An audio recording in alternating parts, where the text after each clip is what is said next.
This is The Gorge. It's a podcast where my friends and I get together and we gorge ourselves on what's happening in the world of video games and entertainment. The Gorge is brought to you by Patreon. That's patreon.com/thegorge, where for just $5 a month you gain access to not one, but two entire extra things. $5 gets you Takeout, a monthly commentary track where we all decide we don't want to play anything, so we watch something and talk over it instead. And $2 is the grab bag tier. It's everything else. It's not very consistent. You get what you pay for, but hey, you get something. All of that and more. Literally, we have so much goddamn content on the Patreon. That's patreon.com/thegorge. If you donate $10 a month, you do get exclusive pictures of my dog, Peanut, who is, of course, the star of the podcast. Yes. And occasionally secret non-dogs like Cash. Secret. Sometimes you see a diva, and sometimes you'll even see my cat, who is also a creature. Yeah, patreon.com/thegorge. Thank you very much. You've heard the dogs numerous times. Now see them for yourself. Now see the dogs with your own two eyes. And you don't want to miss our latest Takeout, where we watched nominal Criterion film classic Morbius. I think this counts as slander against the Criterion Collection brand. Yeah, I won't abide by this. Well, God. folks, it is 2 days until Dawn Trail. That's right. And I figure recording a podcast is a good way to kill some time to make it faster. We could go a little faster while the game is currently being under maintenance, so there's really nothing to do except sit around and play Fallout 76 and talk about Fallout 76. Because I'll be real, that's all I've done. Even before the Dawn Trail maintenance, pretty much all I've done is play Fallout 76 since Skyline Valley came out. Yeah, we've been playing the new expansion. Ironically, we've been honing our skills with expansions. Yeah. Yeah. By Once playing again, 76. We've succumbed to Todd's dirty little trick. I hate that I keep falling for it. But I do. Because I enjoy that video. I just like Fallout 76. I just think it's good. It's fucked up. The writing in 76, and especially in the expansion, is so good. It is definitely much more fun. I don't like it. I did not like the I'm also kind of annoyed that there isn't that much in the way of like side questing in Skyline Valley. Yeah. As far as I can tell. We'll get there. They mentioned that there's a bunch of side quests coming in the next couple of expansions. Oh, that's right, so. because it's kind of like Brotherhood of Steel, where it's like in like it's in bits and pieces. But yeah, I mean the writing was fine. It was definitely more enjoyable than Starfield. But I mean that's not hard. Yeah, it's a low bar to clear. It's an extremely low bar to clear. It wasn't as good as Brotherhood of Steel, though. I actually like the Brotherhood of Steel quest a lot, but this was perfectly fine. Yeah. The new enemies are incredible. I think for quest rating, Mark, Steel Dawn is definitely the high water-mark for Fallout 76. Yeah. But the actual, I'm glad they're, adding new areas. That's a big one. They're doing new shit. So, the game's in a good place. Yeah. The game is in a good place. They are actively adding content, and they're going to keep adding content because the Fallout show is going to get a second season at some point. And they're like, "Oh shit, we need the game that everybody can play, the always online game, aka the extremely easy Golden Goose, to be online and have a lot of shit for people to do." So yeah.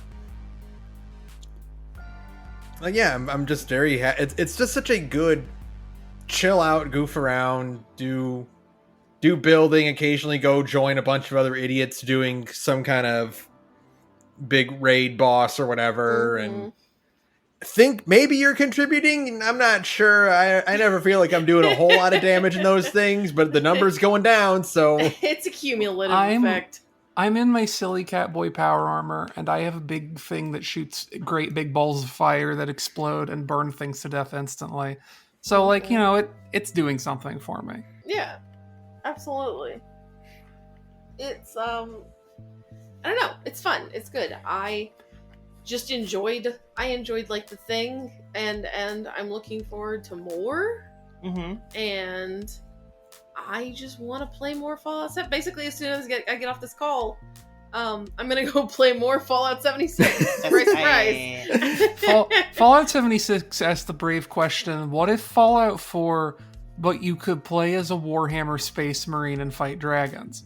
Yeah, exactly. And, yeah, I feel like 76 to me really does kind of feel like the red versus blue of Fallout, where it's all parody and jokes and goofs. Sure. I don't think y'all have seen it, but there's a side quest that got added like since we last played, like in the last year. It's a very like short side quest that just is like in Raider Town or whatever, and it's literally just directly a Fear and Loathing in Las Vegas spoof. What? Ooh. Yeah, there's a guy who's legally distinct. What's his fucking name? Hunter Thompson or whatever. Hunter S. Thompson? Yeah. Yeah, there's a guy who's just literally, he's not doing the voice, sadly. They didn't get Colonel. They didn't get whatever. The guy who plays Hurley Gathers. Yeah, they didn't get Hunter Gathers in, sadly, which would have made it perfect. But no, it is just literally that or get Johnny Depp. So yeah, but it's like they just added shit like that. Like it's just a one-off quest. It's not even connected to any of the new shit. It's just like you go try to find Hunter S. Thompson. Great. And in Hunter S. Thompson fashion, he's doing ill-advised interviews while on a bunch of drugs. That's correct. Awesome. Fantastic. We love to see it. Then. Yeah. I know there's a lot of really great ones that they've added since the Atlantic City expeditions, because they were just like, hey, we're doing like the expedition thing, but on top of that, we're also just going to be like filter feeding like every 3 or 4 weeks when we do like patches. We're going to give you another side quest, like just in the world. Oh, fun. I'm going to So there's just a bunch of stuff in there now. That's like it's good. like little like Radiant quest stuff, Sure. but still, you know. Yeah, that's still nice just to have more stuff. Because, like, despite the guy that who was it, Saturn saw, that was like level 2,000 and something? 5,000 and something. Yeah. 5,000 and something? Yeah. Mm-hmm. Oh my god. Like I said when I posted that it's actually picture. hard to go sicko mode like that. Like I said when I posted that picture, I'm not sure whether what I feel seeing him is fear or disgust. Like I said at the time, is I can only feel a massive amount of respect for the guy who clearly would have played Final Fantasy XIV 1.0 and talked highly of that. Yeah. that is extremely patient, man. I can't imagine, because like to get those levels you have to know life that game, right? Like, yeah, and I just can't imagine no lifing Fallout 76. Like, yeah, I just don't. I can know life like 14, but not 76. For context for the listener at home, on Steam I have 368 hours given for this. I play one character. That character is, I think, level 227. Yep. And this person was like level 5,600 and change. Yeah, like I think I have less time in it than Saturn, not by much. And my character's like a level 135. So, because I don't do his events as often as Saturn and company, so my levels are naturally lower. But like, so in order to get like 5,000 and something, I mean, you literally have to just play Fallout 76, right? I will stress. Right, let's do some. Sara, what level did you say you were at? Like 227. And how many hours did you have? 368. So 368 divided by 227. And I don't spend as much time in build mode as Sara, so like I think my proportions are a little different than hers. So, right? I'm probably closer to that guy in terms of the proportion of levels to hours. So it's about 1.6 hours per level, essentially. Yeah, so I think we're looking at a Malcolm Gladwell kind of situation. I will point out that like none of us play like quote unquote optimally. There are several builds in which you can get your intelligence up to like 30. Oh yeah. Which massively increases your XP gains. That's 9,000 hours. Yeah, so like that's like a Malcolm Gladwell situation, I think. Of like, you know, in a like he's gonna hit like 5,600 or something, and be at 10,000 hours and then become a bodhisattva. Yeah, exactly. He will be in the game. He will get. That's how you get isekai'd into 76. Oh god, what a terrible place to be at isekai'd. Everything's trying to eat you. Especially some of the player characters. Yeah, All but the Oates, food's bad. Yeah, but Oates, if you think about it, it's really easy to get a house, and if you get isekai'd into 76, you just build it yourself. Yeah, I guess. Up And until you can get somebody, some like, nice decides- stuff in that. Yeah, but Fallout 76 is also a world where pemmican is considered a premium food. Yeah, But you would get to... No, there aren't... They don't have the big crabs in 76, do they? They do. Oh, they do? Okay, well, yeah, then Mirelurks, that's good eating yeah. there. You get Mirelurks in there. That's good eating. I've always wanted to eat a Mirelurk. Oh, I bet they're so good. It's like extremely high on my list of like things I would literally do violence to eat in the real life, like the real world. Mhm. Like Mirelurks are extremly high on the list because it's just a big crab. It's like, just yeah, a big crab. You could get like a coconut crab, but like, no, I want you to drop like a brisket of crab meat on my plate. They should have cow-sized crabs. They should. God, yes. Anyways, We're that's all describing a I've been doing. Morrowind Anyway. situation. Yeah, we really are. Anyway, 76 is good. It's fun. Yeah. Yeah. Did anyone do anything else? No. I did, actually. Oh. I played through all of the Elden Ring DLC, Shadow of the Erd Tree. Ooh, You already yes. How did Yeah, that go? Well, it went very quickly for me because I'm a major league gamer. Swag. You know how that goes. I see. Yes. And also, I know life a bit, so I did finish it very quickly. Before That's Saturn. That sounds like something Dermot would say. yeah, Yeah, I beat the Elden Ring DLC in like a weekend. It was like super easy for me. yeah. Yeah. Sorry, I'm just built different. I was literally going to also say, I got it really quickly because I did, in fact, want to do it like Armored Core 6 and finished before they patched it to be easier, which they did right after I finished the game.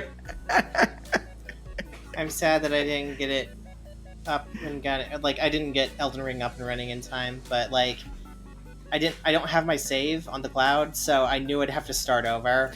Yeah, so that's just a summer project for me. Because they did confirm the thing that because they didn't confirm what it was going to be until the fucking thing came out, but it's you have to beat Radon and you have to beat Moog. So you have to do both of those before you're allowed to touch the DLC. Oh, but I want to do that again. It'd be so fun. It is fun. But that DLC is really good. The environments are some of the most gorgeous environments that have ever been in FromSoft games. The characters are fun in the way that FromSoft characters are. It's a very Dark Souls 2-pilled DLC in a game that's already a very Dark Souls 2-pilled game. Great. Yeah, that's the reason I've liked Elden Ring as much as I did. It's Dark Souls 2. Really cool bosses, really cool new weapons, really cool, like, recontextualizations of the lore. Shoutouts to my man Moog, who beat the gay pedophile allegations. It was really rough for him for a couple of years, but it turns out it's fine. Good for him. I mean, Good. it's a FromSoft, so I'm actually like kind of disappointed that he beat the allegations. Don't worry about it. Oh, great. Oh, good. Love to hear it. I hate when the dung eater turns out to just eat dung and does nothing else. You know what I mean? Well, I mean, it's symbolism. Mm-hmm. You eat one dung. I don't want to get like too into it because like it would Spoilers. necessitate Yeah. talking about like actual plot stuff. But like, Mhm. there's lots of things where it's like if you're someone who looks at like the lore stuff for Elden Ring with like the sort of political critical lens, like trying to figure out what the symbols like are representative of and things of that nature, right? There's a lot in the Elden Ring DLC. It goes like, okay, so you understand this. Now look at this and tell me if it changes your understanding of things. One of those. Okay. There's some Well, neat I'm things. excited There's for neat that things for me eventually. as someone who likes both the Frenzy Flame stuff and also Gold Mask. Oh, great. There's fun stuff there. All the stuff about Mikola is really fun. All the characters are very weird. One of my favorite concepts for an Elden Ring fight is in there, and it's not even like one of the hard bosses. It's just like a weird boss. They put a weird boss in again. You know, every game's entitled to their one weird boss. Yeah. Ooh. And I'm not going to talk about that because that's like huge spoilers, just like describing the fight too. So I won't say anything about that. But Okay. very cool stuff going on in there. Yeah, I don't know. It's good. If you liked Elden Ring and you're like, I want more Elden Ring, great news. It's more Elden Ring and it's really good. That sounds like what a DLC for a game should be. That's correct. Also, if you're a freak like me who's like, I like Elden Ring, but mostly because Elden Ring reminds me of Dark Souls 2, and I think Dark Souls 2 is still my favorite, I have great news for you. Shadow of the Erdtree is more like Dark Souls 2 than Elden Ring is. Yes! Gavlen wheel, Gavlen deal. Saturn, just the sickos. Yes. What was my reaction to like whenever Miyazaki was interviewed about like the legacy of Dark Souls games and stuff like that? He's like, yeah, Elden Ring is a game that I think is most inspired by Dark Souls 2, a game which he did not work on. Yeah. That got shifted off to the quote-unquote B team, which everyone complained about because no one liked that game. But guess what? There's 360-degree tracking overheads in this DLC too, you imbeciles! I'm so happy. Well... Anyway, yeah, it was really good. I'm happy. I'm sorely tempted at some point already when I have my game catalog cleared out to do a fresh playthrough and try going through that with a not like super maxed out save file, because I feel like that might have made it easier for me because I had a lot of options. I'm excited for modders to finally get back to this now that all the content's done and go like, yeah, we're putting like modded versions of DLC weapons in the base game now. It would be fun to do a Dry Leaf Arts only playthrough or a Beast Claw only playthrough. Yeah. That sounds fun. Yeah. Elden Ring. Yeah. Aside from that, for me, it's been Fallout 76, and then I got Shin Megami Tensei 5 Vengeance, and I made the adult decision to put it off until after we burned out the Dawn Trail candle. Instead of trying to Probably crush smart. a maybe 80-hour RPG in the span of like a week. Yeah, no, that's a good call. Mm-hmm. Oates, did you do anything? Not really. I mostly played Fallout in general. I tried to get New Vegas up and running and did not succeed, so... Alas. I got Fallout 4 working and have been like whittling at that a bit. Nice. Played some 76 because everyone else is doing it, and I was like, yeah... Finally, my poison has sunk into everybody again. It is Oates' for the third time. And then I played Warframe because speaking of like live service games that have gotten updates, trying to get their last dopamine hit in before Dawn Trail. That sure was an update. Yeah, they sure did put that out then. Maybe they wanted no one to play it. I'm not sure. I think they kind of wanted to sweep that one under the rug because it sure was interesting. And by interesting, I mean... You understand what I mean now, right? When I was in the chat, like, you said, man, this is the dumbest plotline they ever put in Warframe. It's really funny. I'm not going to... I'm going to use a single 2-word phrase for the spoilers. Okay. Are you ready for this? Hit me. Yes. Muppet Babies. Oh no! In Warframe? That's correct. Yep. They did the Dragon Ball fucking what's that new one coming out? Daima. That thing nobody ever wants. They did that. Right before they're going to do like the real overhyped like, hey, who wants to play Dark Sector again? Right.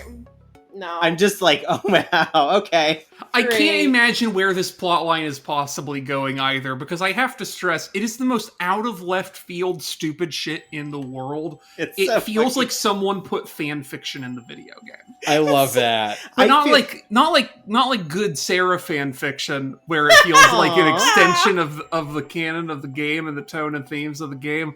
Like sicko AO3 head fan fiction, where it's someone's like self-insert and also their kink. I I can't get mad at it because it seems like the kind of thing that, like, I don't know how else to word this. It seems like the kind of thing that Reb and Liger and the new community manager whose name escapes me, Megan. It seems like the kind of thing all three of them were just like inspired by their worst Omegaverse fanfics that they've read of Warframe. I don't think there's enough like I don't think there's enough gay sex in this update for Liger to be involved in decision making here. I think this is a remarkably heterosexual plotline for a game that largely doesn't ascribe to being any kind of sexual at all. Yeah. However, I mean, like, yeah, that's true. However, Liger has done many a really good girl frame before. So. Oh yeah, but like, you know. I just mean like, I'm not allowed to spoil it. I'm not allowed to spoil it for the podcast. Some people listen to this who haven't done the plot yet, and they would care. But I can't. There's a difference between like designing girl frames and designing guy frames. Like okay, Liger Inuzuka being a gay man, question like, for the purposes of this argument, at least he seems very much so. Knows how to design a hot boy warframe. You've seen some of them. Knows how to design a hot girl warframe, whether he's into them in that way or not. There's a difference between that and like this weirdly stupid heterosexual melodrama. I don't know how else to describe it. It just doesn't feel very him. Yeah. Which is why I'm like, who wrote this? I just want to talk and ask if maybe you would consider writing other things that aren't this. It's just it's very entertaining in a way that I cannot describe other than like it's like the opposite of like Fujo bait, where it's like queer girls want to watch this het relationship just burn in flames. Does that make sense? Yeah. Like Schadenfreude? Kinda. Anyway, that's all I've done. Well, I also did not do a ton of stuff besides 76 and, grind, like last minute grinding in FF14. I've been playing a lot of Red Mage. I was hoping to get it up to at least 80, but that didn't end up happening. Alas. But Melissa and I have finally made significant progress in Twin Peaks Season 2. Yay! And the reason that it's taken us so long to watch Twin Peaks Season 2 is that neither of us want to watch Twin Peaks Season 2. That's correct. Right? Yeah, that's right. Twin Peaks Season 2 is mostly eminently pointless television. I think Twin Peaks Season 1 is some of the best television to air since you could buy a television and put it in your house. I think Twin Peaks Season 2 is garbage. No. I think anything that David Lynch himself is not a part of in Twin Peaks Season 2 is garbage. And unfortunately, dog shit. Unfortunately, that's most of Twin Peaks Season 2. Yeah. Yeah, it's about 60% of it. Because, like, the front half is really good, and the back, like, 5 or 6 episodes is really good. Boy, that middle stretch is Everything brutal. in the middle is insufferingly bad. It's really bad. It's incredible, honestly. Imagine if you're doing like a plate spinning act, right, at like the circus or something, and the ringmaster comes up and goes like, you know what? And then just like knocks 3 of them out of your hands, like, and then just walks away. Like it's your problem. Yeah. Like, and I mean, I guess I'd more talk about it as you go on with the other stuff and like the criticisms that we have, both the justified criticisms of both David Lynch and Mark Frost's writing prerogatives ? But they didn't need that. No, they did not. When we get to the 6-hour Twin Peaks cast, when we finish, The Return and Fire Walk with Me, I'll have a lot more to say about it, but I just want to get this off my chest now so I don't have to stew on it for another month or so. Mm-hmm. In that I pretty much my controversial opinion is I didn't like any of the subplots that were going on after the high point of season 2. Like I didn't think the Civil War thing was all that funny. It was probably the best they had there, but yeah, doesn't mean it was good. I do think the Civil War thing is like the only funny part of that entire stretch of episodes, and even it overstays its welcome. Yeah, like a lot. I'm just like, okay, this should have been wrapped up in 2 episodes. It's like okay, I get it. Yeah, he's still all right. Let's have him do something else. And then after it's done, he becomes a good character. That's right. But it certainly took a while to get there. And Yeah. James is the worst character in fiction. Yeah. No, without a doubt. James fucking sucks. It's abysmal. At least Bobby is stupid in an entertaining way. Oh, that's really saying something. I think Ben Horn is like ends up being weirdly one of my favorite characters from that show. Like he's not like a particularly involved or interesting guy, but he's just got like a great performance, and I'm always like happy to see him on screen doing things. Yeah. He's one of those characters where like when I recognize him in other TV, like I do the point and sit up straight thing, you know? He's Clap in- like a seal. We saw him in an episode of DS9. Yeah. didn't we? Yeah. We did. He was Oh, in I an bet- episode of DS9. I was so thrilled. I'm going to predict that the Venn diagram of Star Trek and Twin Peaks is almost a circle. Yeah, probably. I don't know, because there's some of them like Kyle MacLachlan was never on Twin Peaks, and it's just because Which a lot of sucks. there's a lot of people in there who are in Twin Peaks because they're David Lynch regulars. Like the guy who played Steve Martell or whatever his name is. Yeah. Like he's a David Lynch regular. He's the guy from Eraserhead. Ah, I see. And like there's a lot of people like him who are never in anything else because they only work with David Lynch basically. But What else? Oh, the only thing I'll say about Twin Peaks besides that I'm not going to say for later is that Melissa and I were watching it, and we got to the credits, and we were both kind of like at the same time. We're just like, it's insulting that the end credits are still the photo of Laura Palmer. Yeah, Like, considering she's like so not involved in this anymore. Like that's like cruel to be like. Remember when the show was good? Remember when we had a premise and where we're going to stick to not revealing the mystery until the show ended? Yeah. Remember when there was like intrigue? Well, We should kill Bob Iger with nails. we should. no, it's all But- his fault. But it's fine because Gordon showed back up, and I was like, oh, that means David Lynch is back, and I felt right. something again. He felt a neuron fire. Gordon showed back. I was like, oh fuck, yes, let's go. I'm here to save the show from itself. Coop, I heard you were having trouble with subplots. I'm here to wrap them up and get back to the actual main plot. Sorry, I was late, Coop. I was playing Fallout 76. Coop, I got really into a game called Fate Grand Order. Let me show you the waifus I've pulled already. The only man on the planet who plays the game with volume on. God. Oh god. This fine young woman's name is Jolter. Coop, did your mother still hang out at dockside bars? The idea of Gordon playing Fate Grand Order, and he's not. He only calls them waifus because that's the terminology he's heard, and he only appreciates the aesthetical beauty of them. Right. Like he just thinks they're fine, upstanding young women. Young ladies. Yeah, exactly.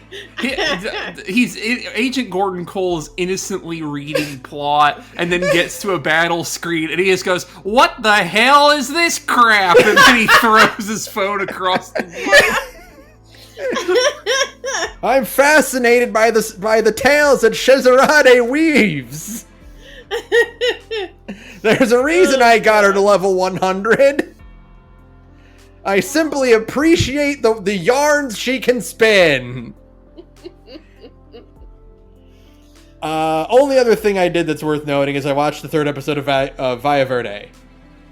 Oh, well, don't tell them. We can't even talk about it. I'm not going to say anything besides the fact that Via Verde is the best creepypasta fake video game out there. Easily. Yes, easily. I just need to... I really want to watch episodes 1 and 2 again. Yeah. Before I watch 3, because it's been a while. I don't know if you know this. There's like 9 episodes between every episode. There's 9 months between every episode. So I tend to forget what's going on. Yeah. So I really need to rewatch 1 and 2. And it's the best combination of like incredible production values. Like sure. The dude invented a whole separate video game in episode 2. Right. With like animated cutscenes. Oh no, the production values in Via Verde are fucking insane. Which by the way, apparently what I learned is that is an earlier project he tried to do that didn't get off the ground, that he just kind of folded into Via Verde. Good and for so him. Very smart. I read that and I was like, so there's a chance it could be a real game. Someday. I would love that. But no, 3rd episode was incredible, and it's great because it is one of the least obtuse horror fake games out there. Mm-hmm. Because stuff like Catastrophe Crow and especially Petscop, yeah, were just like you have to know a decoding language from World War II to decipher what these hidden messages are.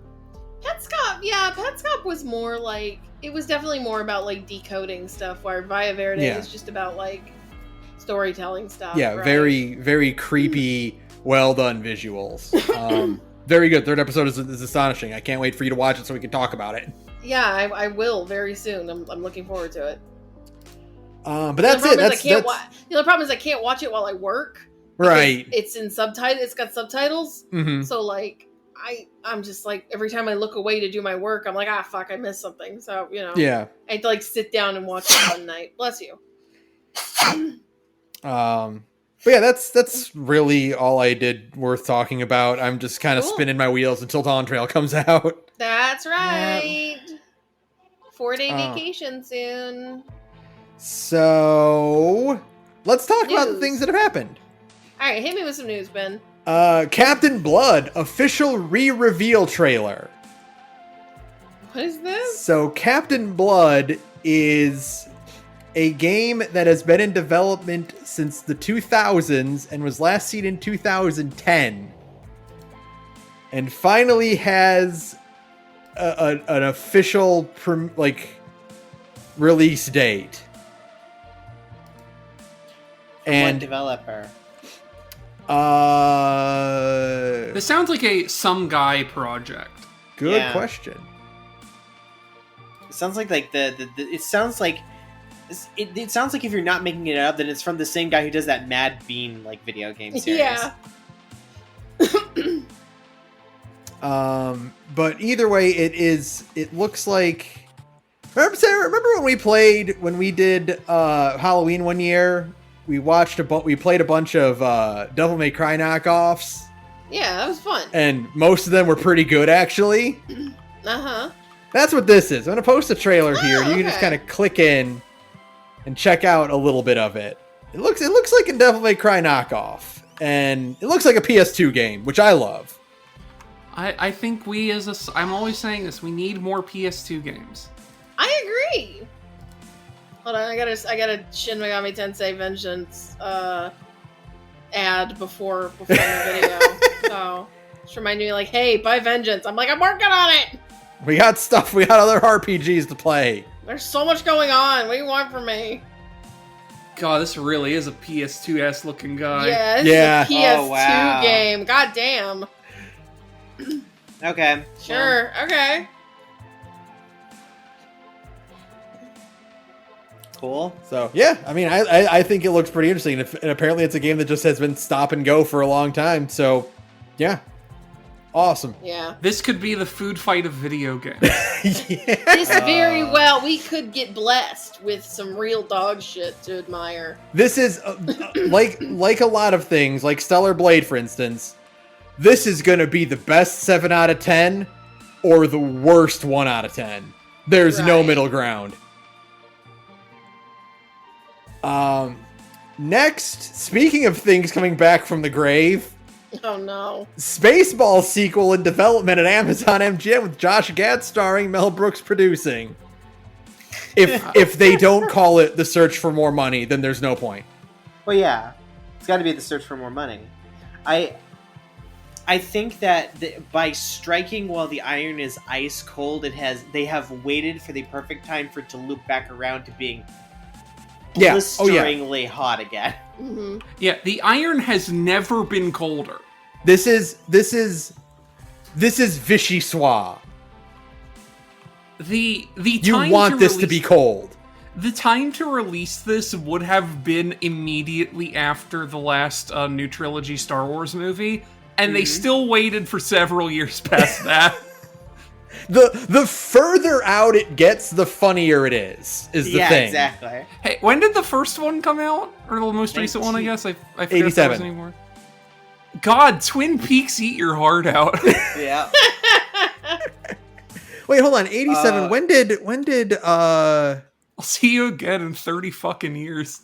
It's so sad because like half of the cast is dead. I think Mel Yeah. Brooks is somehow still alive, but all of the middle-aged, the 30-year-olds are dead. Yeah. Well, they can get, I can't remember his name off the top of my head, but the guy who played Tuvok in Voyager, they can get him back because he was the guy in the desert with the giant comb. We ain't found shit. We ain't found shit. By the way, speaking of forgot starting that's while the iron Tuvok. is while the iron is cold, Spaceballs was 1987. Return of the Jedi was 83. Yeah, they did that while it was ice cold. Yeah, so it has been over 30 years. It's been 34 years? No. No. It's been 87. No, it's been... I'm stupid. I'm sorry. It's been 37 years. 37 years since Spaceballs. That's the perfect time to release a Spaceballs sequel. Honestly, like this is the search for more money. they've got to call it they've got to. It's the only thing you can do. Uh-huh. Or you call it Spaceballs 3: The Search for Spaceballs 2. Yeah, but I think Mel Brooks is he has too much whimsy to allow for something so scathingly Yoko Taro-esque. Does that make sense? So esoteric. Mhm. Yeah. Yeah. I can see that, yeah. I'm excited. I'm excited to see what this is going to be like. I hope Mel Brooks makes it to the actual thing coming out. He's I like think- 95 years old. No, he's 100. Is he? Yes. Oh my god. Jesus, please us. He was And he's born still in, doing it. He was born in 1923 or 24. He's Good 100. night. Good for No, him. he's 97. He was Oh, born is in he? Okay. 26. Oh, okay. Excuse me. Yeah, he's only 97. Yeah. He's gonna- He's just young enough to run for United States president. I think he's gonna put out Spaceballs 2, and then the portrait in his attic is going to turn into a skeleton. Oh, yeah. I think then he's going to that's- be out on a press tour for Spaceballs 2, and he's just going to spontaneously turn to dust where he stands. Yeah, he's gonna Right. get Thanos into nothingness with a smile on his face. Like in the middle of a sentence. He will be watching the premiere of the movie in the theater, and it'll end. The movie will end, and he'll get up on stage, take his bow. He will take his bow, and then he will just slowly dissolve. How do you produce something at the age of almost 100? You just got to have a lot of heart and soul. I think, Ben, it would be even funnier if he was dressed as yogurt so that he just disappears like Yoda does. Yeah, that's exactly what he's gonna do. He's gonna fade away like Yoda.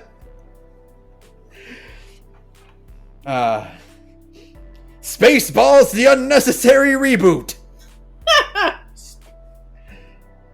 Spaceballs, the Marvel Universe crossover. Spaceballs, the cinematic universe. The Spaceballs cinematic universe. God. Oh, that's you do a bunch of fake trailers for like the Barf movie and the Pizza the Hut God, movie. Yes. It'd be so funny. Oh yeah. I feel like... So, my thinking is, if we have to get a principally new cast on account of how many people who are dead, I'm kind of expecting it will be, instead of a original trilogy gaff, it will be new trilogy gaff, and we're going to have legally distinct new trilogy things, like the version of BB-8 that's just like a little like snow globe on top of a cube that doesn't move. Yeah. It's literally just a snow globe. It's a snow globe taped to the top of a Nintendo GameCube, and they spray paint it silver. And they strap it to a skateboard so it can roll around. Yeah. Oh, Mel Brooks, you are the king of comedy. I think he can pull it off. I'm excited for it.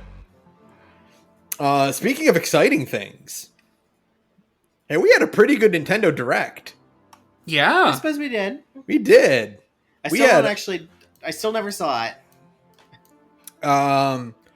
We finally, I can't believe Nintendo went woke and turned Zelda into a girl.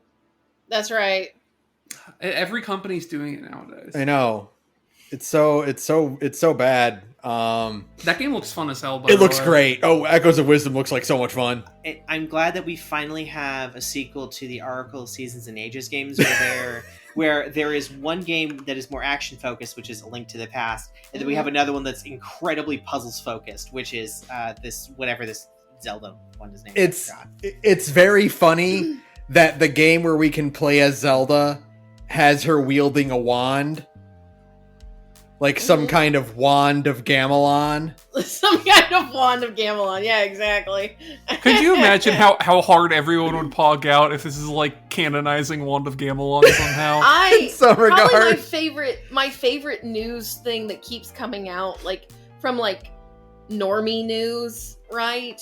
Is like the article that's like new Zelda game lets you play as Zelda for the first time ever, and I'm like, that's not true. That's not true, motherfucker. Those CDI games happened. I saw them with my own eyes. No, those are. Don't lie to me. Even if you want to say they're not canon, Hyrule Warriors, you can play as Zelda. That was technically the first time, but still, this is the first time like she's been in a game that's called Legend of Zelda. The other ones are just called Hyrule Warriors, Right. which they should have called it Legend of Link. Yeah, exactly. You're gonna go save Link, so it's gotta be called The Yeah. Legend of Link. Yeah, exactly. The one where you play as Zelda. Yeah. I think it'll be very funny if the final fight with Ganondorf has you just make a copy of Link. It'd be really Yeah. It'd be really funny if they called it. What is the name of Zelda 2's like tagline? It's The Adventures of Link, right? Mm-hmm. Yeah. Yes, Link's Adventure, what I if they- think. Yeah. What if they literally did the reverse for this one and they called it Link's Adventure: The Legend of Zelda? Ooh, that would have been good. That's Yeah. cute. That would have been cute, right? Yeah, that's cute. I love the diorama art style from the Link's Awakening remake, so I'm glad it's coming back for this one. Mm-hmm. Yeah, I'm very excited for that one. I'm Looks glad like fun. that I'm glad that the Metroid Prime remake, being as beautiful as it was a portent of things to come with the reveal of Metroid Prime 4 literally just looking like old Metroid Prime. Yeah. Yeah, speaking of games that have been hiding from us for the last decade. Yeah. Oh my god. That's next on the list is, Metroid Prime 4 finally has a release window. Strike the clock, we finally got rid of one of them. I'm very excited. Big Metroid Prime fan, excited to play it for the first time. Oh, great, Ben. Have you never played the other one? I played a little bit of Metroid Prime 1, I never finished it. I have Great. I have bad news for you, Ben. Metroid Prime 4, based on that trailer, definitely is definitely post 3, and 3 is canon to it, which means it's also post 2 and post 1, and you do in fact have to play all of them. That's fine. right. I mean, I have no problem with it. I just never made time for it, but now I have an excuse to make time for it. Now it's very much like this isn't just Metroid Prime 4, a fun, goofy installment in this game of barely interconnected stories. It is just, no, it's the fourth one of the Prime trilogy, which is very much like, they take place a few days after each other. Yeah. Very funny to have like a bunch of games that take place a few days after each other, and then the fourth one takes like over a decade to come out. Yeah. Extremely funny to me. Mm-hmm. I mean, Dread technically takes place like literally only a couple days after Fusion, right? Or whichever. Yeah, like no. it's not long. It's an extremely short amount of time. Yeah, it's less than a year. That's so funny. That was a Game Boy Samus- Advance game. Samus just has some bad luck with her, because my favorite part about that though is that, so I need to explain this really quickly. Metroid Prime, the entire series, takes place between Metroid 1 and Metroid 2. Yeah. Yeah. They shove series- a lot of time in between that. A 2 installments that take place canonically within a year of each other. Samus had a Samus has really a bad lot of year. shit happen. She's has like a rough go of it. Like, seems like her life has been like a lot of like general bounty hunting jobs, and then like about 2 years of insanity. Mm-hmm. She's never had a good time. Let's not talk about it. It's like how they say in Star Trek, like, you know, there's tons of adventures that don't happen on screen, but just because all the crazy shit that happens is like the 5% of the times it gets really fucked up, right? Right. Mhm. But for Samus, all of that happened at the same time. So her 5% of her career that was all super fucked up was just one specific year of her life. That just means I just like the implication that means that like Ridley has died and come back to life like 5 times in the span of 6 months. Yeah, I mean, you know, if it's good enough for Pippa, it's good enough for Ridley. exactly. Samus just like by the time Dread rolls around, she's just, how many times do I have to teach you this lesson, old man? Oh wait, he wasn't in Dread. No, Kraid was in Dread. That's right. Still, same principle. How many times does she have to kill Kraid? Well, apparently only twice. It's my favorite part. Like, what are you doing here? Yeah. Wait a minute, how did you get on here? Oh well, time to die. Next, speaking of things that I never thought I'd see, we're 3 for 3 here with Mario and Luigi Brothership. They sure named it that. That's They just sure did name it that. that game's just coming out in November of this year. It's I'm just glad we're November. I'm glad we're getting a new Mario and Luigi, and it is just Mario and Luigi again. Like Yeah. identically, right. like the same playstyle, same everything, and it looks gorgeous too. Oh, it's beautiful.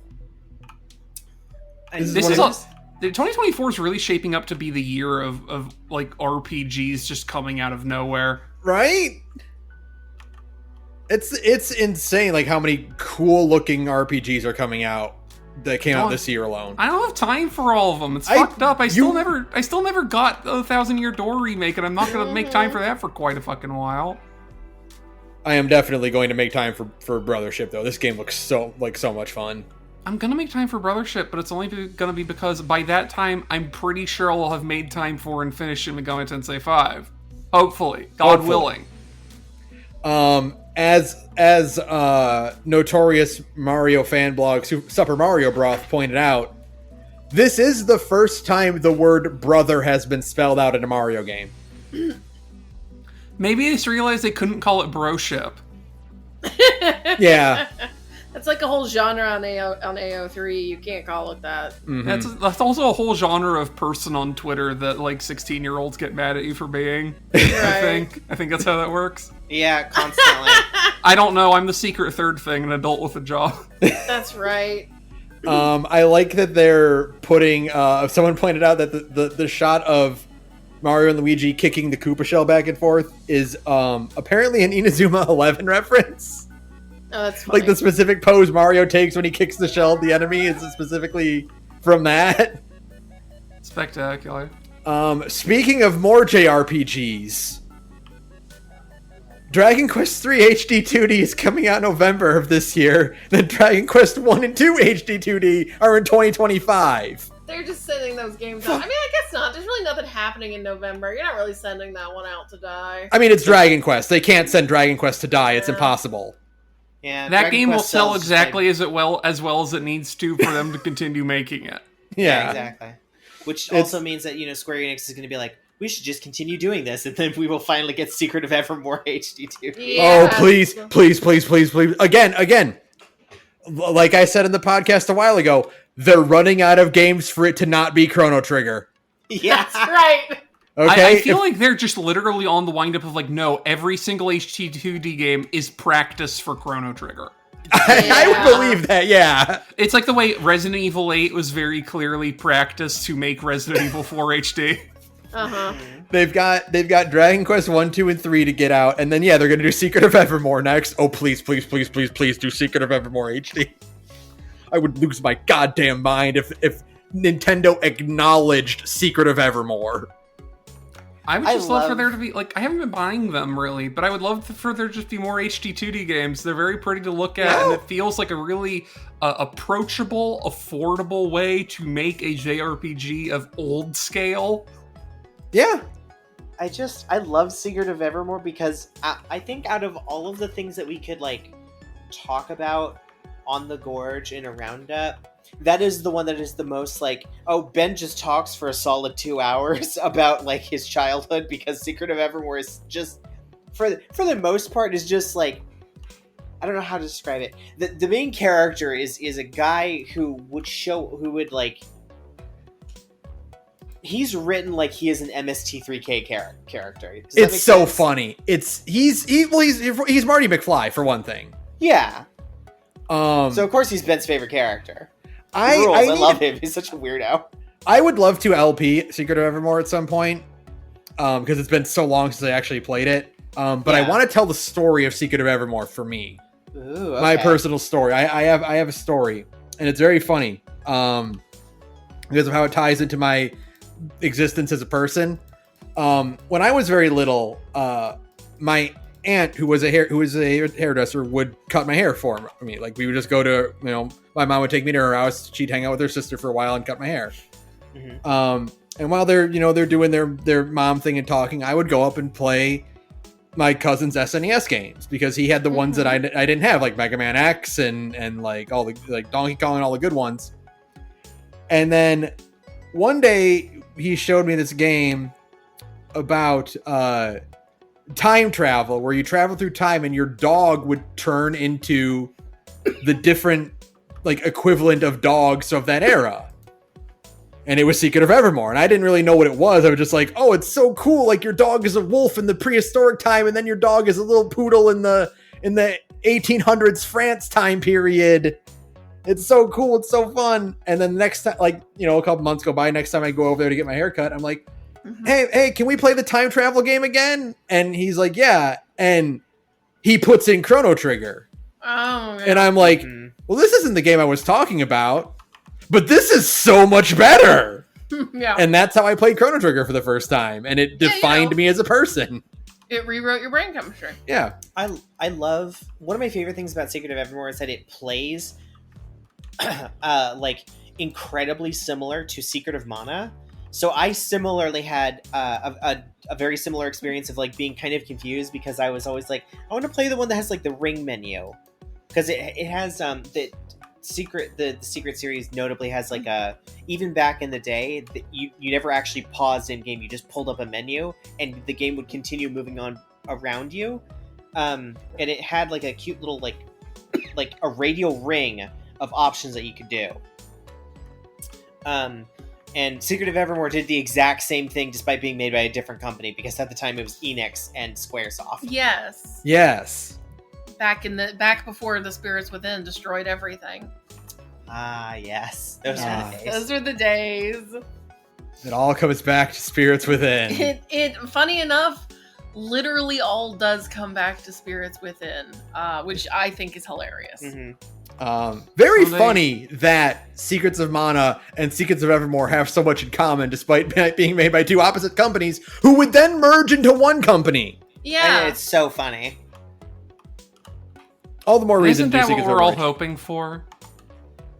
No, not really. No, to find another distinct entity that matches your freak so completely that you then form a legal union. Well, yes, You in formally like, but only because you went bankrupt because you made a bad animated movie that nobody saw. Well, yeah, but that's a reason why some people do that. that's neither here nor there. I guess some people do get married for tax purposes, so that makes sense. That's Yeah, why I would. yeah, that's true. Good point. So yeah, good point. Going down the list, Donkey Kong Country Returns HD coming to Switch. Yay! They're putting all the Wii and 3DS levels together in one game. Cool. Mario Party Jamboree is adding Fall Guys to Mario Party by allowing 20 players. That's so funny. It's also the first original Mario Party game in quite a while. Yeah, that's not like a rehash of old boards and stuff. Yeah. Yeah, like there's a couple of returning boards, but this is the first one that's actually like original boards. Yeah. Mm-hmm. And the ones they are adding from the old games are two of the best ones, so no loss there. Yeah. Marvel vs. Capcom Fighting Collection is coming out, which is When's Marvel? Now, motherfucker. Now. The collection is X-Men Children of the Atom, Marvel Superheroes, X-Men vs. Street Fighter, Marvel Superheroes vs. Street Fighter, Marvel vs. Capcom 1, Marvel vs. Capcom 2, and The Punisher? The one with the Yoko Shimomura music? Yeah, the Yoko Shimomura music.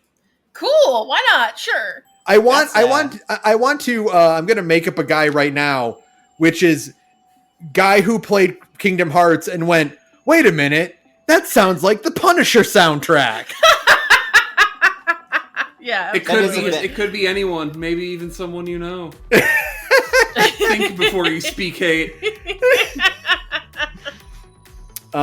This doesn't sound like a character you've created, Ben. This sounds like an alternate universe you. Yeah, that just This sounds like, that's yeah, evil like- Ben. It's like No, it's not even evil Ben. It's just Ben from a shittier timeline.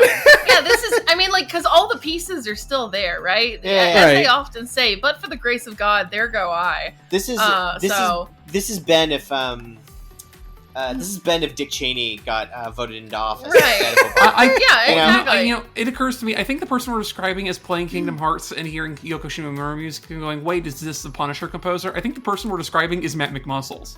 Yeah. You know what? You're right. You're I think that's right. Excuse me. That's a real Absolutely. person. Yeah, you're right. That guy does exist. I can't be that mean to you, Ben. I take back everything I just said like prior. They've already confirmed, by the way, this is coming out to everything besides Switch, so like, you know. Good. Okay. And it will have rollback. So yay! Good online. When's Marvel indeed?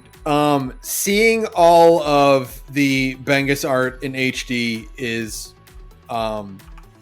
makes me feel things like deep in my chest. Just like, oh, this is the best Spider-Man and Captain America I've ever looked. This is it. It can't be beat. It's so sad that we are in it. We have reached a point where everybody's like conception of what Marvel looks like isn't that, and is the MCU's designs instead. It's all greebled and dark and gray. Because I love that very specific version of the Hulk. Oh, It's Bengus really Hulk cute. is amazing. It's really cute. It's Oh, very he's sweet so looking. good because this came out at the time when the Hulk was smart. Yeah. So yeah. he's got that look to him where he looks like a person. Oh, it's so good. Oh, I fucking love MVC2 artwork. Oh, it's the best. It is the best so these good. characters have ever looked, like easily. Like, oh, Bengus Venom is like chef's kiss. Mm-hmm. What's next? Fantasian is being freed from mobile. Yeah, actually extremely funny. This is the other fucking thing that Creative Business Unit 3 was working on. They're working on the port of Fantasian, which I think is really funny. Weird. Yeah, Yoshi P is helping make the Sakaguchi's new game work on everything, which I just think is really funny. That's cute. Yeah, You know? I like it. I'm excited for that. That looks like fun. Yeah. Do you think it has something to do with Sakaguchi playing ill-advised amounts of Final Fantasy XIV, as I recall? I think so. Yeah. I think so. I think Yoshi P feels guilty. He's doing this as like Sakaguchi's warden to get him to stop playing 14 and work on another game. Yeah. It's like in like Sweden where like if you check yourself into rehab they'll give you like clean heroin. Yeah. It's like if you can play 14 in a controlled, safe environment. Maybe you can also make some more video games, Sakaguchi-san. Right? And he's just like, okay, but can I put half-naked cat girls in this one? And He's like, fine. He's like, be a shame if you didn't. Yeah, no. I'll be honest, Sakaguchi, it would probably sell a couple of extra million copies if there was half-naked cat girls in this one. So please, by all means. I'll let you use some of the business servers with 0 ping. The clean stuff. It's funny, now that you've pointed out, I'm watching this trailer, and I can kind of see the Creative Business Unit 3. Like, in the trailer. Like, the way they're animated and the way it's framed. I totally, like, I literally know that's one of the things they're working on. So, yeah, that's cute. I think it's funny. Like I said, I think Yoshi P feels guilty for getting the creator of Final Fantasy addicted to FF14. It's like, oh shit. Fuck. What have I done? Let's see, what else? He's never going to make Lost Odyssey 2 now. No. Don't worry, Sarah. Don't worry, Sarah. I don't think there's any hope of that either way. Yeah, sorry. What else is on this list here? I just want to make a quick personal side note about one of these games. Well, two notes, actually. One is very glad to see that GameCube era shovelware is still thriving with Looney Tunes Wacky World of Sports. Oh, yeah. Mm-hmm. We often say... dog shit license game, yeah. We often say that video games were made for like $25. Like we say that about FF14 a lot. That's a video game that was quite literally made for 25 United States dollars. I'm so glad to have a game that is reminiscent of when you would go to a used game store and you would see shelf upon shelf of like water damaged copies of Shrek 2, the game. Mm-hmm.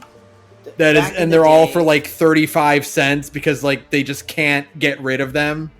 Back in the day when Electronics Boutique was mostly THQ used games by volume. Mm-hmm. Yeah. Ooh. On a strange personal, this only applies to me as a person thing. This game reminds me. Do you ever have like a game or a book or something that you associate with like a certain food or a smell because that's what you were doing while you were experiencing that? Absolutely. Mm-hmm. Like Chrono Trigger and Fresh Lumber, actually. Ooh. Bringing up Chrono Trigger again. Yeah. Huh. Interesting. I played it while my dad was remodeling the house, so there was a lot of wood coming and going from the house. So I just that's what I think of, like dust and lumber. That's a pleasant one, actually. Mm-hmm. For me, it's TF2 and like the smell of fall leaves. That makes sense. Oh yeah, I have. There was an SNES game that predates Space Jam that was a Looney Tunes basketball game. Mm-hmm. Yes. And I associate that game, a game that I did not play a lot of, but I did play it. And I associate it with Rice Krispie Treat cereal. I see. Because I got that game as a promotion that was being offered by Rice Krispie Treat cereal. And you would send in like the box tops or whatever to get a copy of the game. And I did that. And I actually did that. I had managed to, as a youth, eat that much Rice Krispie Treat cereal. Was it worth it? I mean, it's a good cereal. Oh, okay. The game itself was not, but like, you know. You got to eat a bunch of good cereal. Look, the things that you do for Chex Quest is best left unsaid. That's true. Well, the Chex Quest was easy because they just put that disc in a box of Chex. You didn't have to send away for that. They just gave it to you. Yeah, they just handed that one out for free. They showed a new game called Mio Memories in Orbit. It looks kind of like the Hollow Knight sort of game. A little Hollow Knight-esque, but very, very artsy and good visuals. You use your hair as a robot. Looks fun. They made that dang old robot out of jellyfish or something. Mhm. Yeah, it Crazy. floats, it hovers around, it does weird things. There's a great bit in the trailer where that I love, that I think is funny, where it does a thing where like you can use like enemies as like a grapple point to like elevate yourself. You know, Mhm. it does the thing. There's a point in the trailer where like the character is like traversing an area by using enemies as a grapple point. It gets to a floor and then it turns around and kills one of the enemies. It's like, oh, I almost forgot. Oh, cute. Ace Attorney Investigations 1 and 2 finally coming out to Switch. Finally. Finally. Now, let's go. I know Ace Attorney, everybody was like, Ace Attorney 1 isn't that good. I'm like, that's true. But everybody I know says that Ace Attorney 2 is one of the best ones. So I'm excited. I'm excited to finally get to play Ace Attorney Investigations 2. Listen, they're all in English now, okay? You got no choice. You gotta make a new one, Capcom. Yeah. I'm sorry. You gotta make a new Ace Attorney game now. You're out of Back, things great Ace to Attorney. Yes. you're out of things to port, you're out of things to HD upscale, and you're out of things to put in English. Okay? That's right. You're completely out of Ace Attorney content. You just gotta put out a Great Ace Attorney 3 now. What Please, if- fuck.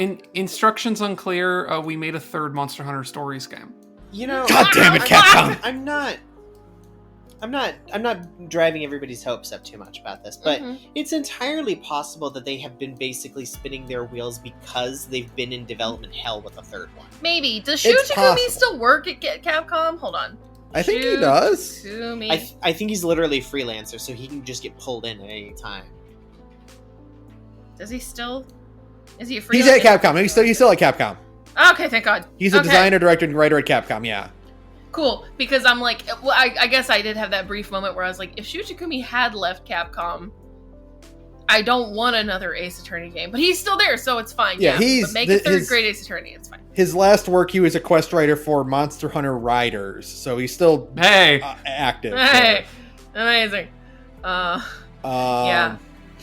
That's coming out soon. September. Uh, God damn yeah, it. we're playing that one on We're- stream. We're doing because that. It'll be really funny to play that game with two idiots trying to solve crimes together. 'cause Oh, I think I'm that'll be so fun. fucking excited to stream Yeah. Ace Attorney Investigations. Yeah, You know- I think Enough that about sounds my fun. and Phoenix. You know what I'm really excited for? What? what's that? I get to see Gumshoe again. That's right, It's and we been love our boy so Gumshoe. long since I've seen Dick Gumshoe. It's Because been he's so not in long. any of the new games. No, I'm assuming that if we ever see him in a new one, it will be revealed that he like quietly took paternity leave to raise like 8 kids with Maggie Bird. It's the I only want thing that. I can imagine no. happening for Sarah and I have talked, like, the ideal Gumshoe time skip design Yes. is him with a full beard, and all of his idle poses have a baby crawling around him and pulling on the beard. Yeah, There should be yeah. one of the poses when he gets mad should be one of his babies whips out his gun and points it at you. It should be like a little toy gun. I think that'd be great.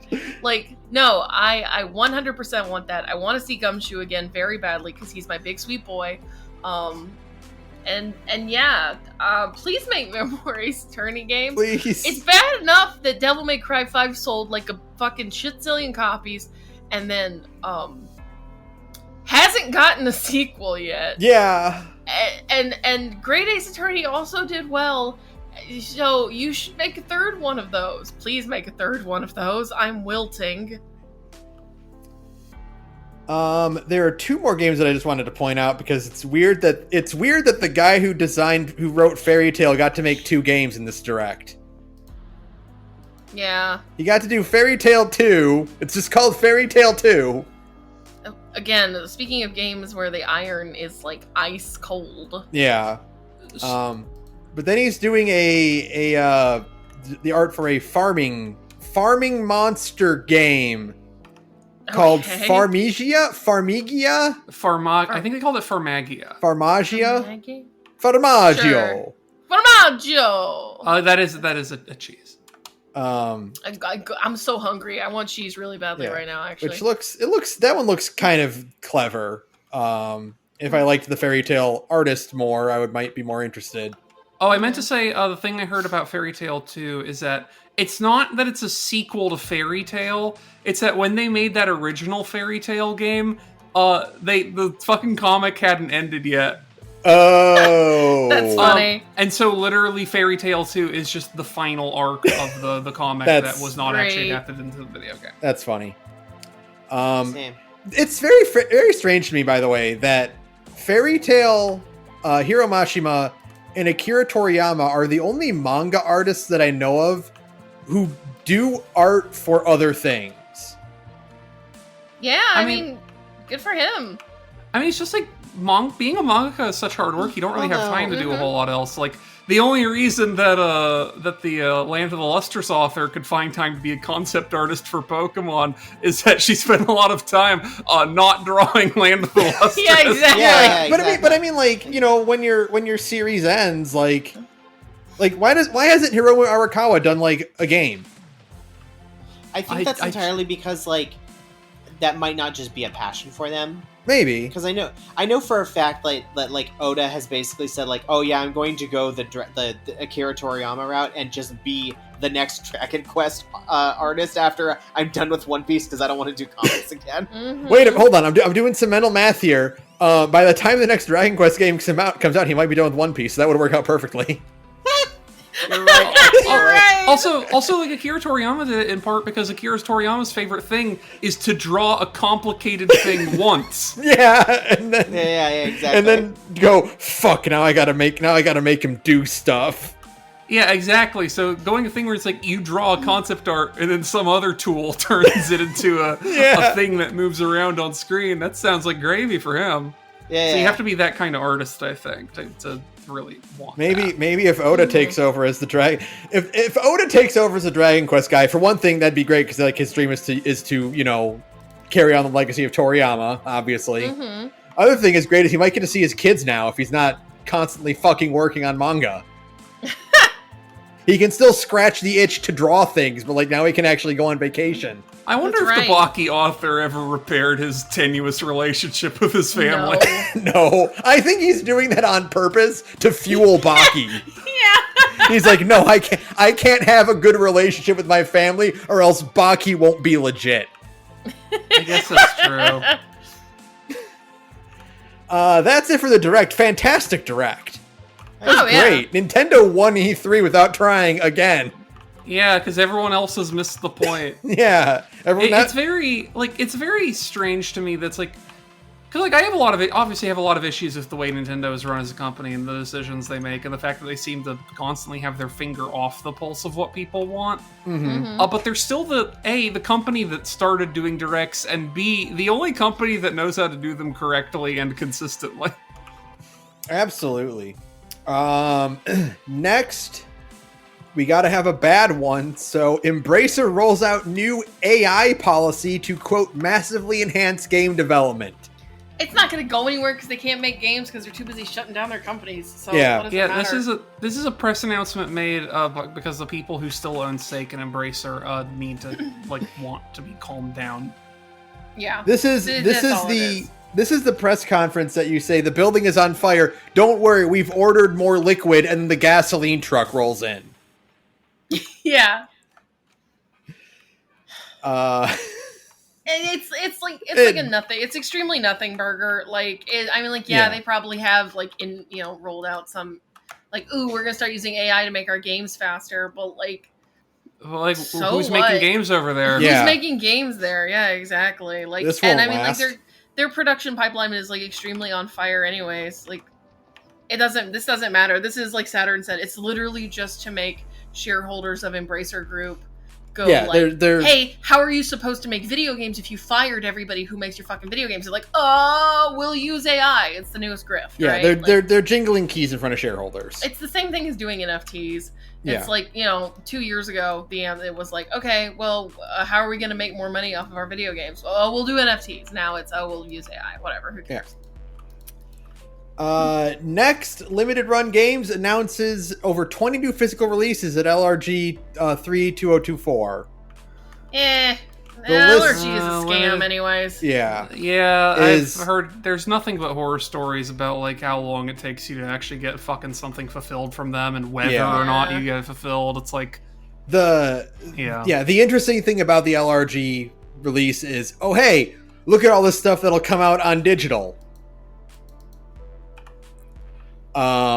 Such titles and I think some of these are coming out on like a whole bunch of consoles. So like some of these are coming out on PC, so like doesn't fucking matter. Beyond Good and Evil 20th Anniversary Edition. Hitman Blood Money Reprisal. Apparently, by the way, that Beyond Good and Evil 20th Anniversary Edition has new content that is supposed to lead to Beyond Good and Evil 2.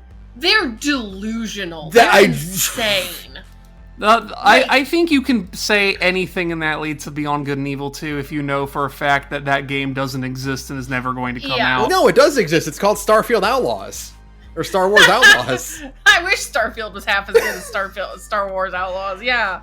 No, they're insane. They're like, yeah, like they have the audacity to tweet, like, yeah, we're definitely still working on Beyond Good and Evil 2. It's like, you really are just gonna go on the internet and tell lies like that, Ubisoft? Really? Yeah. We're gonna make some stuff up. Don't worry about it. We're gonna tell a cheeky little lie or two. So the list is Beyond Good and Evil 2, or Beyond Good and Evil 20th Anniversary, Sea Smash VRS, Cosmic Fantasy Collection 2, G.I. Joe Wrath of Cobra, Hitman Blood Money Reprisal, Jay and Silent Bob Chronic Blunt Punch.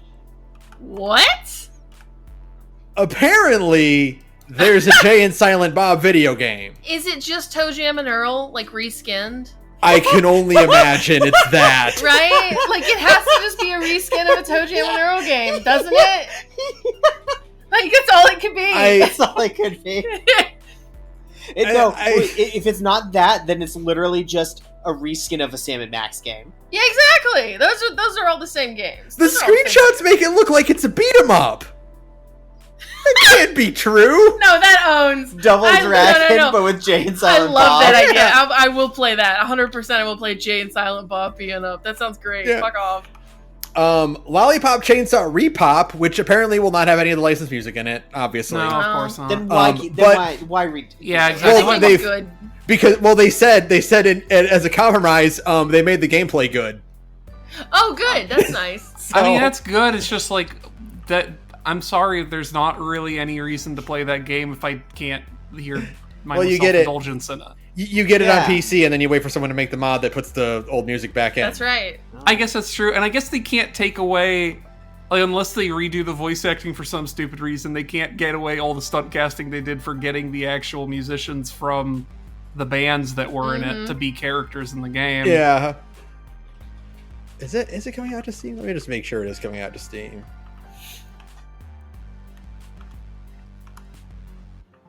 Maybe it's not. I hope they fix that. Come on. Surely it's coming out on Steam. Ninja 5-0, Penny's Big Breakaway, Rain World, Rugrats Adventures in Gameland, Starship Troopers Extermination, Star Wars Dark Forces Remaster, Toxic Crusaders, Valis the Phantasm Soldier Collection, Wolfenstein 2, The New Colossus, and then they announced some new collections. Clock Tower Rewind. Are any of them video games we care about? Clock Tower Rewind, Shantae Advance Risky Revolution, and the Gex Trilogy and Bubsy in the Perfect Collection. So to answer your question, Sarah, no. No. This was a nothing burger. There's one thing about the Gex Trilogy. Sure. No. They put out a trailer for the Gex Trilogy. In which they reference John Wick, which means they got Gex's voice actor to record new dialogue as Gex. Which means they're probably working on a new Gex game. I think that's hilarious. Because why else would you call that guy up? Here's my bold suggestion. What's that? I only want one crossover for Final Fantasy XIV now. No. I was going to suggest that the only way in which a Gex game makes sense in 2024 is if it's also a game with licensed music and it's Gex squaring off against 100 Gex. No, because Gex is still owned by Square Enix. Gex is an IDOS production. Just because they own it doesn't mean it should be in FF14. Yeah, I think Here's the thing. You know for a fact, because the rule of comedy exists, he would beat the shit out of Xenos. That's right. I think that'd be really funny. But then, you know what would happen? Oh. Xenos would stop listening to you, or paying attention to you, or loving you. That's Because he has a right. new boyfriend. That's right. And it's fucking You can't Gex. have this. Unfortunately, Gex is already in FF14. His name is Hildebrand. It's true, though. I would give anything for Square Enix to just go, hey, we're adding a new slew of minions. And one of them is Gex. Just put Gex as a minion in FF14. I think that sounds great. No quest behind it, no nothing. It's just, hey, here you go to the market board and buy the Gex minion. Questgiver's like, Fucking moron. yeah, say the cringest thing you can think of in say chat. Well, you have to get a moderator to decide if it was Quote. cringe enough. Just put a quote from any 80s movie and say chat. Doesn't matter what it is. I actually think it'd be cute if they did something like that, where they're like, hey, we added a bunch of stuff to the Gold Saucer, and there's just a bunch of minions that are all dedicated to like the closest you're gonna get to crossovers, because that's how you get Mama from near reincarnation, right? Mm-hmm. Yeah. So like, you just kind of go like, oh, what's in there, and there you can pick up a chrono. Exactly. You just have Square Enix go through their junk drawer of licenses and be like, hey, someone whip up a low poly model of this guy. And then you just drop it into 14. I think it'd be cute. Next, Yacht Club Games reveals new Shovel Knight updates, including a brand new game. Yay! They showed off some more Mina the Hollower, which looks great. I'm so fucking excited for Mina the Hollower. They're putting out Shovel Knight Shovel of Hope DX, which is the original 2014 game, with 20 playable characters and online multiplayer. It certainly seems like it would be a lot of fun if the 16 other playable characters are any good. It looks like they're folding obviously the ones that were playable in the DLC. Well, yeah. The main so game. that's well, I guess it's 5 accounted for. Then, Yeah, but it looks like all of them will have unique abilities and stuff. Mm-hmm. So like you will have like options to do stuff. Mm-hmm. So yeah, the trailer itself like looks like, oh yeah, there's like a lot of really, really cool things. They said that it will have everything in it. So nothing is being cut. So apparently that means that Kratos and the Baz will still be in it. Hopefully. Okay. Which would be very cool. And then they also hinted, like very vaguely hinted at the possibility of Shovel Knight 64.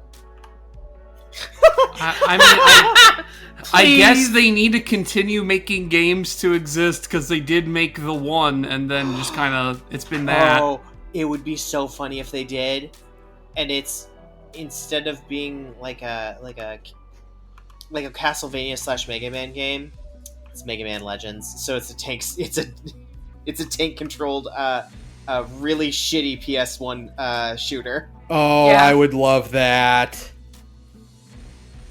I would kill for that. I would love Mega Man Legends to come back. Yeah, so I'm excited for Shovel Knight Shovel of Hope DX. That sounds great. Shovel of Hope Deluxe is a really great name. Yeah. And then next we have 2 more articles. Next, hey, we can reset the War Thunder controversy clock. Bad news, we have to reset not the War. for the reason you think it is. Yeah, good news, we can do. It's not because someone leaked official government documents. Bad news, it's because they used footage of the Challenger exploding in one of their promotional artworks. Oops. Whoopsie whoopsie. So the story for this is very funny. It is that, and I don't know how much I believe it, because companies love to lie when they get embarrassed like this, but I choose to believe it because I think it's actually really funny. The story from the War Thunder devs is that one of their artists downloaded like an explosions reference pack, right? Mm-hmm. and include, because so much of like concept art these days is just photo bashing, right? Where you take a bunch of different images and you just stick them together in Photoshop, you make it look pretty because it's quick and it looks great and it's not AI. And it sounds like one of the images that got photo bashed in was the explosion of the Challenger. The artist wasn't aware, which makes sense. There's a good chance that artist was so young that they weren't even alive for the Challenger exploding. It's possible. Extremely possible. So, yeah, but it is very funny. Yeah. It is you can only imagine that it was just one person saw the artwork after it was released and went, wait a minute, that looks familiar. Hey, I was traumatized by that. They had a flashback to grade school where their teacher rolled out the CRT on the cart. Yeah, on the cart. Said, hey, we're going to watch something today. We're going to watch something cool today. Oh, no. We've traumatized all these 7-year-olds. Oh, no. Where were you when the Challenger exploded? Oh, God. In my schools, it was like a joint library. It was not a computer. It was like the room we sent the kids for latchkey, but it had computers in it. So it was like a shared room where we had that, like an activity You're thinking room. of the other one. Challenger was 86. Oh, right. You're thinking of Columbia, right? That's right, yeah. Was it Space Shuttle Explosion? Not the Challenger. Was it the Columbia? 2003. That's what it was. Columbia. Yeah. Yeah. That's what we were thinking of. Yes. Challenger was 86, so Yeah. before any of us were alive. Right. Yeah, you're right. The Columbia. Either way, still traumatizing though. Mm-hmm. So which makes sense for like now realizing I didn't realize the Challenger was 86. Now hearing that, I can absolutely understand how some like 25-year-old artist working for War Thunder saw an Explosions reference pack and saw that, was like, oh, that looks cool, and had no idea. Right? Really, more shame on the Explosions pack guy for putting the fucking Challenger photos in there. Sure, absolutely. Without listing their putting something on it. Yeah, exactly. I'm sure, if you're buying a pack full of explosion references, there's a non-zero chance you're going to get something that's not good inside of it. Right. But you should have it labeled. You should label it. This is that time a school teacher got blowed up on national TV and traumatized, most of the country. So, Yeah. So they're taking that down. They're going to fix the artwork and put it back up. Don't worry about that. Naturally. One of those. They didn't leak anything this time. Yeah, at least they didn't leak anything. They didn't leak any government secrets onto the forums again. Thank God. Some dedicated user didn't leak fucking schematics for. Why does it keep happening to War Thunder? It's so funny. At this point, I think it's just a meme. I think at this point, you just want to be a guy who leaked shit. You work for the armed forces for your fucking country. You're like, right. I want to be one of those guys who leaks shit to War I'm Thunder. gonna do this as a bit. It's a gimmick It'll now. Be funny. And then finally, this just happened today, but DRDR Dead Rising Deluxe Remaster announced. It looks like a remake. This I don't know. This is a remake. This is a from the ground up remake. This is not a remaster. Remake. Yeah, this is not an HD upscale or like a port, a port to a modern console. This is a different game. Yeah, it looks vastly different. I think it looks good. I hope it is good. Oh, yeah. I hope it's as fun and reactive as the first Dead Rising game, because those games just got progressively worse as they went along. But yeah, no, this looks like they just built the whole fucking thing from the ground up again. No. I mean, I'm gonna play it because I love that game. Yeah, Dead Rising 1 is a great game. Dead Rising 1 is a great video game. Absolutely. So, I'm happy to see it. Can we please get Devil May Cry 6? What the fuck? Never. Capcom, you're running out of games. Come on. You're running out of, again, as we said, running out of games for it to not be Devil May Cry 6. Can we get a new Phoenix Wright? Yes. Can we get a new Devil May Cry? And for the love of God, can we get anything with Mega Man's name on it? No. Yeah. No, please. Ben. I regret to inform you, I'm pretty sure Inafune pissed off so many people at Capcom that they ruined Mega Man for Capcom devs. God, I come feel on. like Capcom's literally just like looking at Mega Man like, we're gonna wait for Inafune to die. That's right. And like, can somebody please do something with Dino Crisis? Oh, I would Yeah, love a for new Dino real. Crisis. Can we just do something with Dino Crisis? Do you remember when they released that video game that was just Dino Crisis, and But- they're like, "This isn't a Dino It Crisis was like game." a multiplayer dinosaur Exoprimal. game by it was a Yeah. multiplayer dinosaur game by Capcom, but they were like, They didn't put but anything. it's not Dino Crisis. It's like, Hey, who cares? let's play everyone's favorite podcast game. I'm looking up Exoprimal on SteamDB. Yay! Wait, did that game come out? It's Yeah, been it's out. Oh yeah, They've had several updates for it. it has What? been out since July of They're last on- year. Yeah. They're on season 4. Okay, all right. Oh no. Okay, I'm gonna say. Okay, I want two numbers from each of you. Okay. Okay. I want the peak player count for Steam and the current player Okay. count. I'm gonna say peak player count is 14,000. Okay. Current player count 95. OT? Peak was at, I gotta very specifically say, 1650, and its current player count is 70. 16,050? Okay, You mean 16,050 or do you mean 1,650? 1650, Okay. like 1650. Ooh, you think it flopped? Okay, low. Yeah, Okay. I'm gonna go the opposite direction. I'm gonna say that enough people thought it was Dino Crisis that they gave it a shot and realized it was mid. I'm gonna say 95,000 players. Currently sitting at about 200. So, our rules are closest without going over. Mm-hmm. Otzi wins on both counts. Wow! No! All-time peak 8 months ago, 4,995 players. No! And the players right now, which is very close to the 24-hour peak, is 63. No! Oh!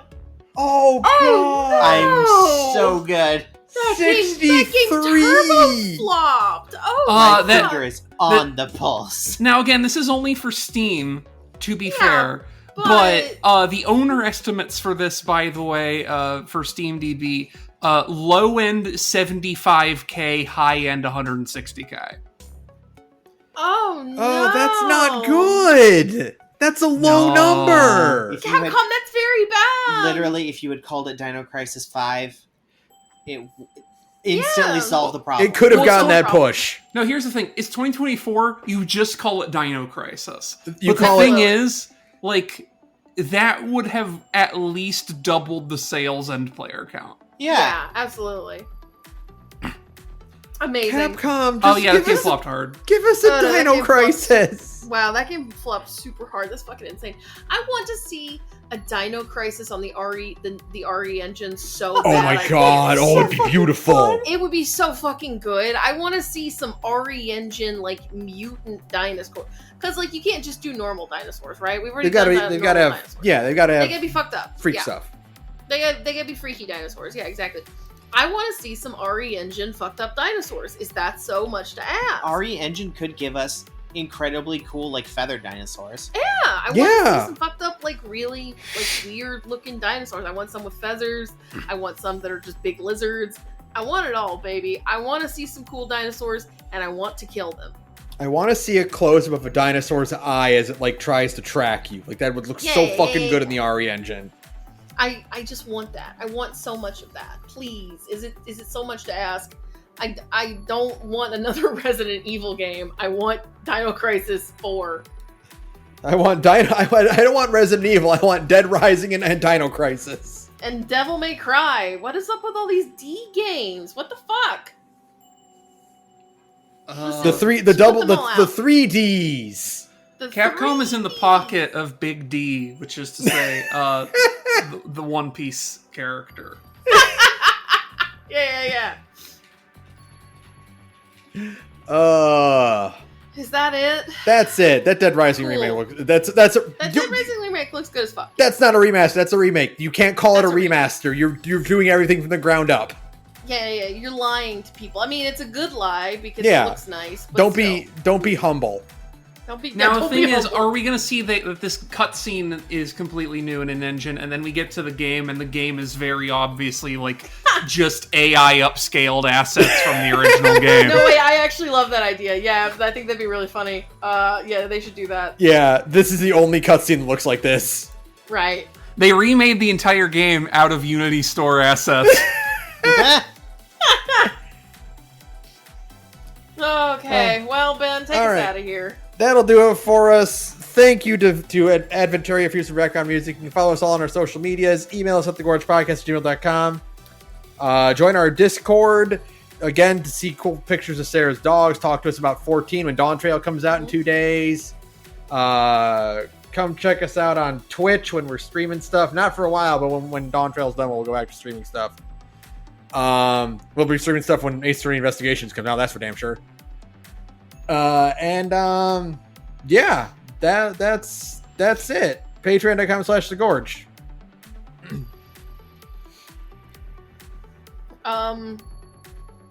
Who we fucking? I don't know. This one's tough.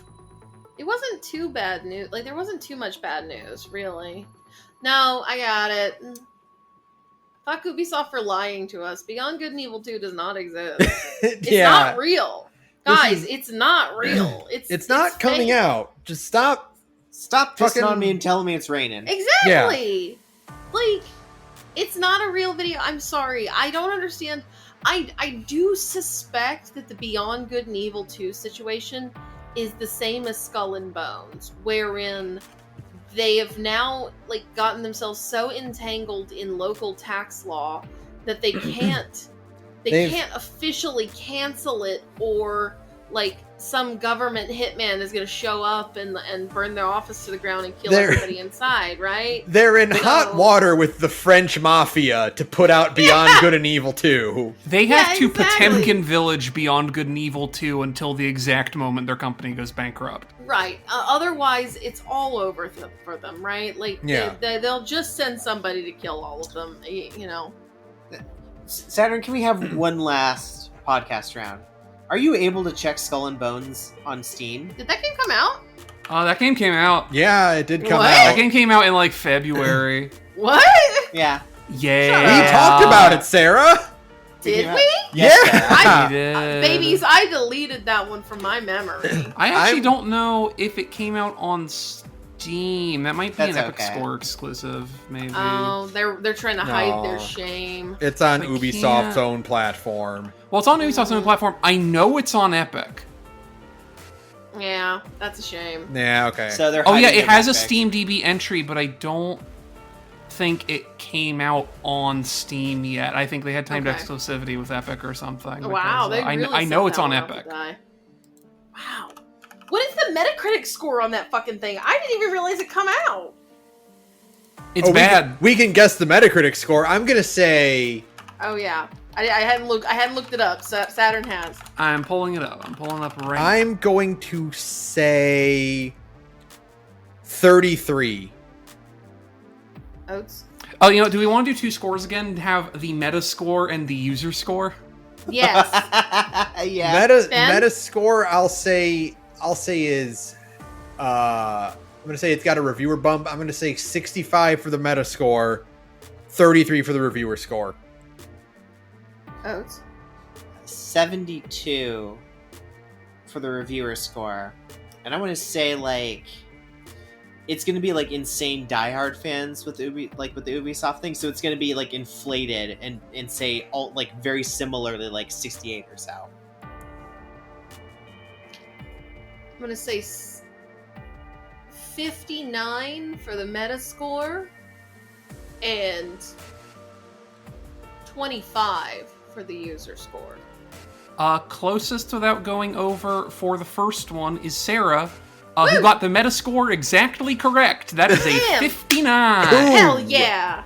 I bad. believe Ben though wins the user score, which was a 3.4. Oh. Oh, that Good. makes sense. Yeah, As it no, deserves. that's bad. That's really bad. I hope Ubisoft like just drowns in its own. It's like, Gonna happen sooner than eventually. later. They're unless they just. I mean, like, unless. I mean, there's no way because Star Wars Outlaws would have to be like the best-selling game of all time, which it's not going to be. You know, that Like, Star Wars nothing is going Outlaws to is, save it. is absolutely the mythical game that needs to sell 20 million copies to break Yeah. even. Yeah. Absolutely, and they're just not going to. Like, it's going to sell a lot because it's Star Wars. They're going Right. to be like, yeah, we sold 5 million copies, and it's going to be like, oh, that's nice. Won't even remotely be enough, right? Yeah, Like, no. Right. will not even keep their heads above water. They are going to be gone within the next 3 years. Here's the thing, if they go full 90s mode and lean hard into the marketing of like, Starfield sucks ass, play our game instead because our game's good, that will give them an extra 1 or 2 million copies. Yeah, Yeah. absolutely. That'll give them a bump for sure. They can should they do yeah, that. they can ride the "Are you craving what Starfield couldn't give you" bump. Yeah. They will, however, be offset by the fact that you still have to install the Uplay launcher in some capacity, and there Yeah. are people like me who goes Yeah. like, there's literally not cheap enough you can make that game for me to want that software on my computer. That No, fucking sorry. thing, that thing almost made me drop Prince of Persia, The Lost Crown. You're 'Cause Even on you're a stronger PS5, man it's than like I. it's like make a Ubisoft account, and I was like, No. you are so lucky you're a Metroidvania. Yeah. Ubisoft could give me like gamer influencer review code for that game, so I'd get it for free, and I still wouldn't install it on PC just because I'd have to put Uplay on my computer. Yeah. Like, it just ain't happening, Chief. Yeah. All this to say, fuck Ubisoft. Fuck Ubisoft. yeah, fuck Ubisoft. Good night, everyone. Good night. Hey.